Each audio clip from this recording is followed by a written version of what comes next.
बिस्मिल्लाहिर्रहमानिर्रहीम, अस्सलाम वालेकुम। मैं समी इब्राहिम, आप देख रहे हैं हमारा यूट्यूब और फेसबुक चैनल। आज एक ड्रामा हुआ सुप्रीम कोर्ट में। आज 5 मेंबर बेंच समाअत कर रहा था काजी फ़ायज़ साहब की सरबराही में। लाहौर हाई कोर्ट के जो इलेक्शन ट्रिब्यूनल्स चीफ जस्टिस ने बनाए थे, उसके ख़िलाफ़ अपील इलेक्शन कमीशन की, वो मुकदमा था। तो नियाज़ुल्लाह नियाज़ जो पटिशनर के वकील, उन्होंने आके कहा काजी फ़ायज़ साहब से समाअत के आगाज़ पर हमें आप पर इतराज़ है, आप ये केस ना सुने। तो काजी साहब बैठे थे, उन्होंने यूँ करके देखा और कहा अच्छा सुन लिया अब। तो उन्होंने फिर ये कहा नियाज़ुल्लाह नियाज़ साहब ने कि जनाब हमें आप पर इतराज़ है, आप इसको किसी और बेंच को भेज दें, आप इसकी समाअत ना करें। तो काजी साहब बिल्कुल इसी तरह उन्होंने कहा अच्छा सुन लिया। फिर तो नियाज़ुल्लाह नियाज़ साहब ने तीसरी दफ़ा भी कहा सर हमें आप पर इतराज़ है। तो उन्होंने कहा बस सुन लिया, बैठ जाइए अब।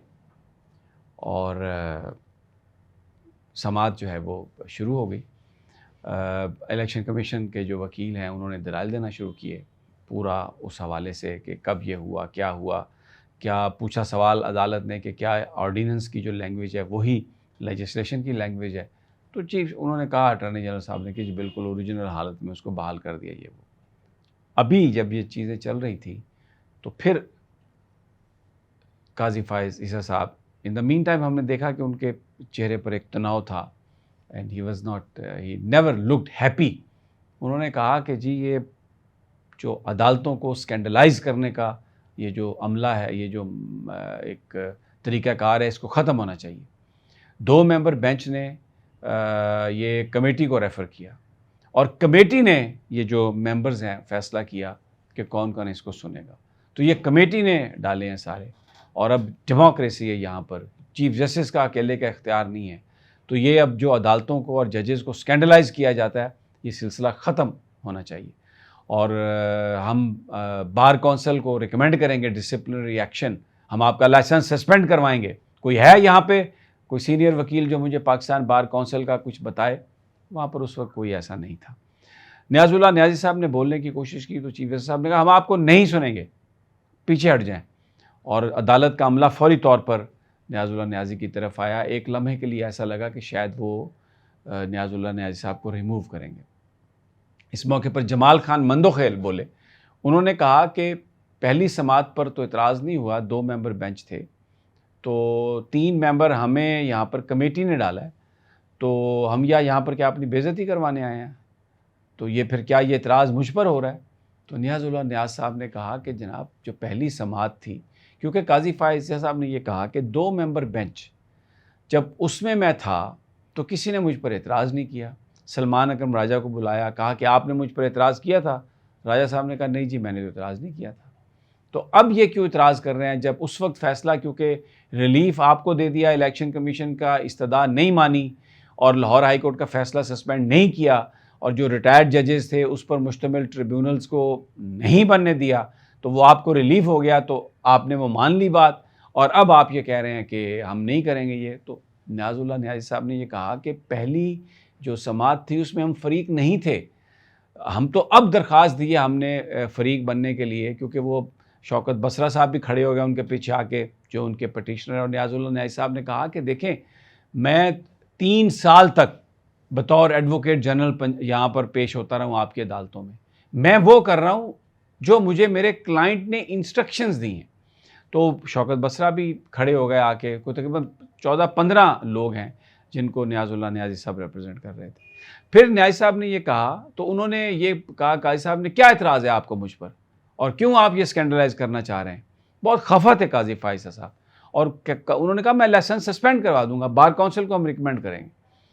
तो ये एक बड़ी अजीब सी बात लगी कि किसी भी जज पर कोई भी जो क्लाइंट है, कोई भी जो मुवक्किल है, मुकदमे का जो फ़रीक है, वो इतराज़ कर सकता है और ये भी कानून में है कि उसका फ़ैसला बेंच करेगा, जज करेंगे कि क्या वो उस चीज़ को तस्लीम करते हैं, क्या कोई जज खुद से रिक्यूज़ करता है, ये सब कुछ कानून में है। लेकिन कोई कानूनी ऑप्शन अगर आप इख्तियार करना चाहें, तो उस पर अगर आपको ये कहा जाए कि आप स्कैंडलाइज़ कर रहे हैं, या तो कोई इन्वेस्टिगेशन हुई हो, या तो ये डिटरमिन हो गया हो कि आपने किसी बंदे ने आके कुछ स्कैंडलाइज करने के लिए बात की। एक बंदे ने अदालत में, एक बड़े सीनियर लॉयर हैं, उन्होंने इतराज़ किया। और देखें पूरी जो इस वक्त पीटीआई है, आप किसी से भी बात कर लें, पूरे पाकिस्तान में काजी फाइज ईसा साहब हर बंदा ये कह रहा है कि काजी फाइज ईसा साहब का जो रिलीफ है वो सिर्फ नून लीग के लिए।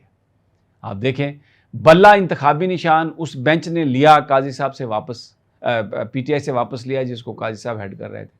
फिर अपने इस फैसले की उसकी एक्सप्लेन करने के लिए यूनाइटेड नेशन को ख़त लिखा, उनको सॉरी यूनाइटेड नेशन कह रहा हूँ, बरतानिया की हाई कमीशन को ख़त लिखा, उनकी गवर्नमेंट को ख़त लिखा, उस पर मिसकंडक्ट का एक रेफरेंस भी इनके खिलाफ औरिया मकबूल जान ने फाइल किया।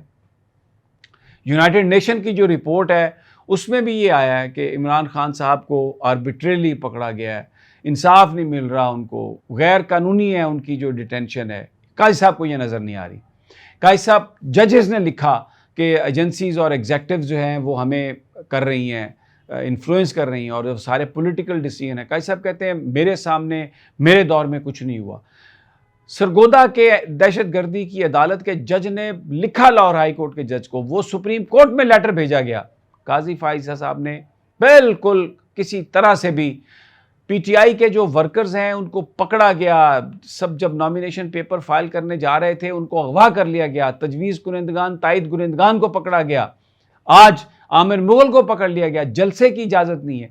जब इंट्रा पार्टी इलेक्शंस पीटीआई करवाना चाहती थी, प्रेमिसेस पार्टी की जो है वो इस्तेमाल नहीं कर सकते थे और वहाँ पर पुलिस पहुँच जाती थी और वो गिरफ्तार करती थी। किसी चीज़ की तरफ काजी साहब ने कभी नहीं देखा, बल्कि जब भी कोई समाअत होती है तो कोई अगर अतर मिनुल्लाह साहब ने ये सुन्नी इत्तेहाद कौंसिल का जो मामला है उसमें कंप्लीट जस्टिस की बात की। मंसूर अली शाह साहब ने कहा कि एक पार्टी को ऐसा लगता है कि दानिस्ता प्रोसेस से बाहर किया गया, तो उस पर काजी साहब कहते हैं कि ये दानिशमंद जज हैं, इनको ऐसा लगता होगा, हम तो कानून के मुताबिक फ़ैसला करेंगे। हक क्या होता है, यानी आइन के मुताबिक होगा। जहाँ पर बल्ले का मामला हो तो इलेक्शन एक्ट, वोटों की गिनती का मामला हो तो कहते हैं आइन। तो हर तरह से उन्होंने रिलीफ दिया नवाज शरीफ को। एक ऐसे केस में उनकी मुस्तकिल नाअहलियत ख़त्म कर दी जो अदालत के सामने ही नहीं था, एक और केस को बुला के उसको भी सुन के, तो सब कुछ। फिर जो प्रोसीजर्स एंड प्रैक्टिस एक्ट है उसको ऑर्डिनरी लेजिस्लेशन ने किया कौमी असम्बली ने। हालांकि उसमें बहुत सारे लोगों का ये ख्याल है, कानून दानों का, कि आईनी तरमीम होनी चाहिए। काजी साहब ने कहा नहीं, ये ऐसे ही होगा। तो जो काजी साहब बतौर चीफ जस्टिस, जो उनके फैसले हैं, उनके बेनिफिशरी सारे वो लोग हैं जो एंटी पीटीआई हैं।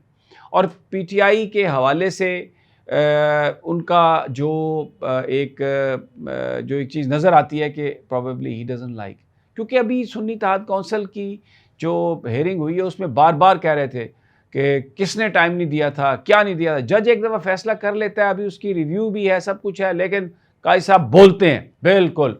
तो पीटीआई का हर बंदा ये कहता है काजी साहब को कि आप केस ना सुने, आप स्कैंडलाइज्ड हैं काजी साहब, आप तासुब आपकी गुफ्तगू से लगता है कि है। तो जब पीटीआई वाले कह रहे हैं तो मत सुने, आपका क्या इंटरेस्ट है कि आप सुनेंगे। और अगर कोई वकील एतराज़ करे कानून के तहत और आप उसको बोलने भी ना दें और उसको इल्ज़ाम लगा दें कि तुम स्कैंडलाइज कर रहे हो, ये धमकाएं कि तुम्हारा लाइसेंस कैंसिल करवा दूंगा, फिर ये कहा कि अच्छा अभी बाद में हम फैसला करते हैं, तो ये अदालत में ये सारी कार्रवाई है। ये जो बेंच है इसमें जमाल खान मंदोखेल हैं, अकील अब्बासी साहब हैं और अमीनुद्दीन हैं और नईम अख्तर अफ़गान हैं। तो काजी साहब इसको हेड कर रहे हैं। तो ये अभी तक की सारी वहाँ पर रुएदात है। समाअत अभी जारी है, जैसे ही कोई फ़ैसला होगा वो भी आपको बताएंगे। लेकिन आज काजी साहब ने, जिसने उन पर एतराज़ किया, खूब उसको डराने धमकाने की कोशिश की, लहजा ऐसा था और बोलने नहीं दिया उनको। अल्लाह ने के बाद।